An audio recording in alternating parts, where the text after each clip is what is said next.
కాలం చాలా విలువైనది అని, నిరుపయోగమైన పనులు మాటలతో కాలం వృధా చేయకూడదని పెద్దలు చెప్తారు. కానీ వినేవారెందరూ?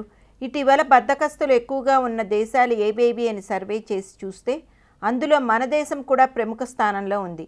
ఈ నేపథ్యంలో కొందరు సంపన్నులు కాలానికి విలువ ఇచ్చి నిరంతరం ఎలా కష్టపడతారో, ఎంతగా సంపాదించి సొంతానికే కాకుండా సమాజానికి ఏ విధంగా ఉపయోగపడతారని లెక్కలు సేకరించి చూస్తే వాళ్ళ సంపాదన ఒక నిమిషానికి ఏ మేరకు ఉంటుందని తెలిసింది.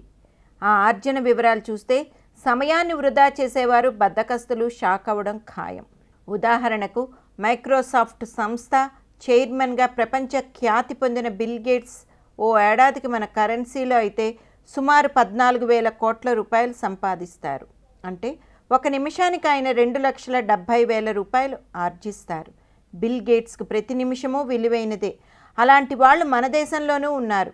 ఉదాహరణకు ఆర్స్లర్ మిట్టల్ స్టీల్ ఇండస్ట్రీస్ అధినేత లక్ష్మీ నివాస్ మిట్టల్. ఆయన వార్షిక ఆదాయం సంవత్సరానికి 6,600 కోట్లు. అంటే ఒక నిమిషానికి ఆయన 1,25,570 రూపాయలు సంపాదిస్తున్నారు. అలాగే రిలయన్స్ ఇండస్ట్రీస్ అధినేత ముఖేష్ అంబానీ ఆయన సంవత్సరానికి సుమారు 32 కోట్ల రూపాయలు సంపాదిస్తారు. ఆ లెక్కన ప్రతి నిమిషానికి ఆయనకి సుమారు 620 రూపాయలు ఆర్జిస్తున్నారు. ఈ వాణిజ్య రంగంలో మహిళలు ఎంతమాత్రం వెనకబడలేదనడానికి పెప్సీ నిర్వాహకురాలు ఇంద్రానూయి పేరు చెప్పుకోవాలి. ఆమె ఏడాదికి సుమారు 150 కోట్ల రూపాయలు సంపాదిస్తోంది. మరి ఆమె నిమిషం విలువ 2,900 రూపాయలు.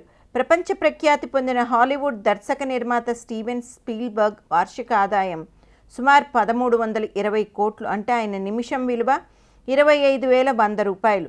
సరస్వతి ఉన్న చోట లక్ష్మి నిలవదని కొందరు అంటారు. కానీ హ్యారీ పోటర్ సిరీస్తో ప్రసిద్ధి పొందిన రచయిత్రి జేకే రోలింగ్ సంవత్సరానికి తన పుస్తకాలు వాటి హక్కుల ద్వారా 488 కోట్లు సంపాదిస్తున్నారు. మరి ఆమె ఒకే నిమిషానికి విలువ 9,200 రూపాయలు.